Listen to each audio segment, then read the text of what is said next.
안녕하세요. 시작하도록 하겠습니다. 넘어와서 그림 10-18은 대요근 얘기죠. 대요근은 저번에 말했던 것처럼 이제 척추가 누워 있다고 생각하면 전만으로 되니까 이렇게 되죠.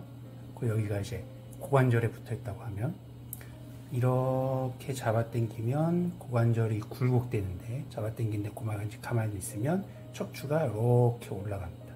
전만을 좀 더 만드는 거죠. 이 전만을 만들면서 골반은 전방경사가 되는 거예요. 그래서 요추를 움직이지 않고 대퇴골만 움직이려고 하려면 골반이 전방 굴곡되는 걸 막으면 되겠죠.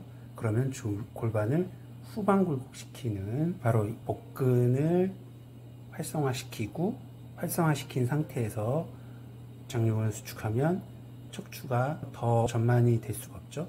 그래서 고관절이 움직이게 됩니다. 요방형근은 골반이 있으면 바로 척추 횡돌기에 이렇게 붙어가지고 당기면 골반이 한쪽으로 올라가게 돼 있어요. 요방형근의 가장 중요한 특징은 우리가 걸을 때 툭 떨어지거든요. 걸을 때 툭 떨어지지 않도록 막는 겁니다. 요방형근이 수축을 하면 횡돌기에 붙어 있기 때문에 측방 굴곡이 되죠. 근데 이제 요추를 안정화시키고 요방형근을 수축을 하면 골반을 위로 들어요. 그래서 걸을 때 과도하게 떨어지는 거를 막는 역할을 합니다. 넘어가서 그림 10-21, 공을 받는 상태에서 우리가 서서 공을 받을 때 안정적으로 받으려면 이 큰 근육이랑 작은 근육이랑 서로 협력을 해야 되겠죠. 그래서 이 협력한다는 의미란 뭐냐면, 우리가 공을 이렇게 잡을 때 이 안에 있는 척추 자체가 흔들려 버리면 이게 척추라면 척추랑 연결된 요 큰 근육들이 제대로 힘을 받지 못하고 필요한 것 이상의 과도하게 힘을 주거나 약하게 힘을 주게 돼요. 그래서 적절하게 큰 근육이 작용을 하려면 척추 자체가 움직이지가 않아야 되죠. 그래서 척추 움직이지 않게 만들려면 척추 자체에 붙어 있는 근육들, 그러니까 다혈근이라든지 회성근들, 이런 근육들 척추를 잡아주고 있을 뿐만 아니라 견갑골이랑 골반이 있죠. 골반에서 척추로 가는 근육들, 견갑골에서 척추로 가는 근육들, 그 다음에 밑골에서 척추로 가는 근육들이 중간에서 잡고 또 이걸 안정화시켜주고, 그 다음에 골반에서 사지로 가는 근육들, 견갑골에서 팔로 가는 근육들이 강한 힘을 그때서야 비로소 딱 쓸 수가 있겠죠. 이 큰 메커니즘을 그림 10-21이 보여주는 거예요. 그래서 공을 받을 때 이 사지로 가는 햄스트링이나 대둔근들, 또 물론 체간을 안정시키는 근육들, 여기 복직근도 있고 기립근도 있고 외복상근도 있고, 이런 것들이 다 동시적으로 서로 협력을 하면서 작용을 해야 된다, 이런 걸 말을 하는 거예요. 넘어가서 그림 10-23은 이제 윗몸 일으키기를 얘기하는 건데, 이 윗몸 일으키기 단계는 크게 두 단계가 있다고 하죠. 이제 골반이 아직 움직이지 않게 머리랑 상부 흉추만 살짝 뛰는 단계, 이때는 이제 복직근이 많이 작용하고요. 그 다음에 하부 등이 구부러진 단계, 이럴 때는 이제 대퇴직근이나 장골근이 많이 작용을 한다. 그 다음에 머리 영역. 이 머리 영역은 제대로 들어가려면 굉장히 복잡합니다. 그래서 모든 거를 다 말씀드릴 수는 없고, 꼭 필요한 것들만 선별적으로 저희가 설명을 해드리도록 할게요. 여기 그림 10-24를 보면 두개골인데, 두개골 가운데 구멍이 뚫려져 있죠. 여기가 이제 척수가 나오는 건데, 그 두개골에서 이쪽으로 가는 꼬부라지는 이 면적 사이에 굉장히 다양한 근육들이 붙어 있는 거예요. 우리가 미리 앞에서 봤듯이 두체장근도 있고, 그 다음에 우리가 앞에 배우진 않았지만 판상근도 있고, 그 다음에 두방극근도 있고, 승모근도 있고, 있고, 여기 구멍에서 여기 가는 근육들이 굉장히 많이 붙어 있다, 이렇게 보시면 되고, 그럼 여기 있는 근육들은 왜 이렇게 많이 붙어 있을까요? 라고 생각을 하면, 여러분이 여기서 굴곡을 하면 여기서 붙어 있는 근육들이 강하게 작용을 잡아주지 않으면 앞으로 떨어지겠죠.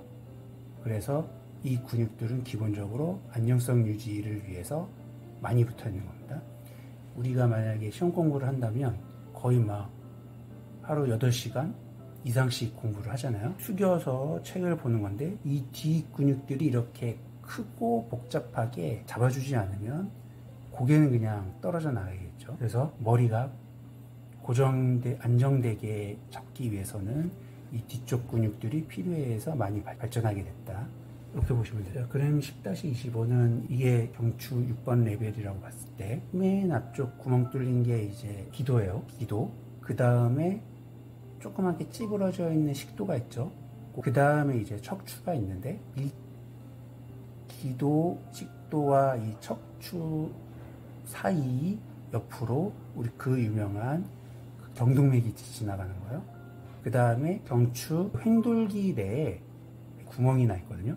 거기에 추골동맥이 또 지나갑니다. 쭉 넘어가서 그림 10-26은 흉쇄유돌근. 흉쇄유돌근도 호흡근이다. 이제 머리가 여기 있고 늑골에다가 여기 흉골이라면 여기서부터 이 뒤쪽에 유양돌기에 작용을 하죠. 이렇게 회전 근육으로 작용을 하지만, 만약에 이 고개를 가만히 있다 그러면은 반대쪽으로 작용해서 흉골을 들어 올리죠. 호흡할 때 들어 올리는 작용을 하게 됩니다.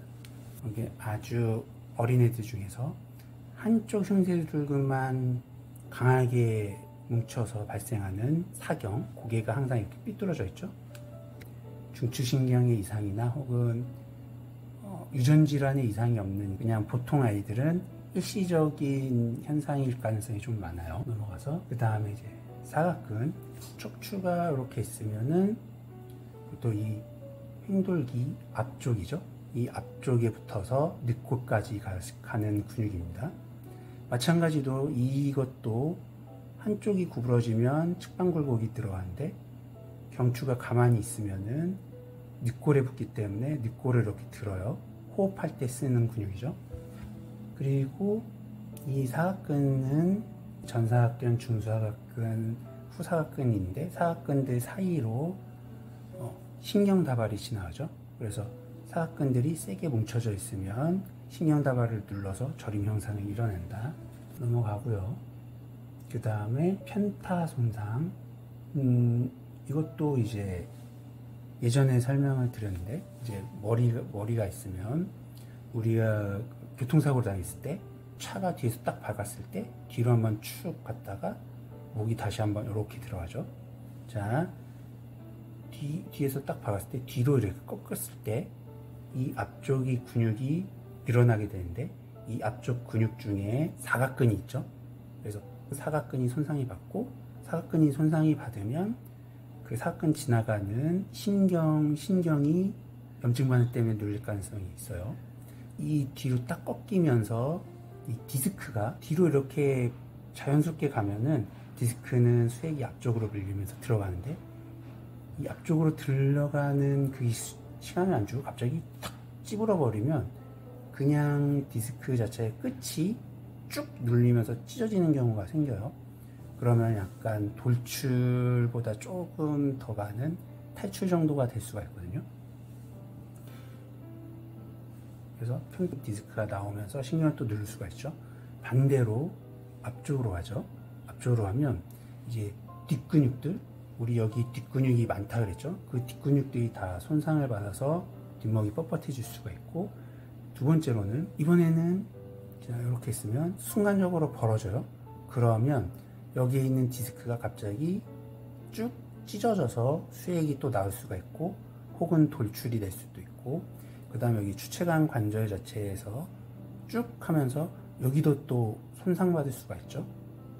요것 때문에 또 통증이 일어날 수가 있습니다. 그래서 근데 이게 한 분절에서만 아니라 모든 분절에서 이런 손상이 다 일어날 수가 있거든요. 그래서 심한 교통사고를 당하신 분들은 목 통증으로 굉장히 오래 고생할 수가 있다. 아까 말했듯이 목에 전방위적으로 다 손상을 받는 거예요. 을 보면은 오늘 여기까지 하겠습니다.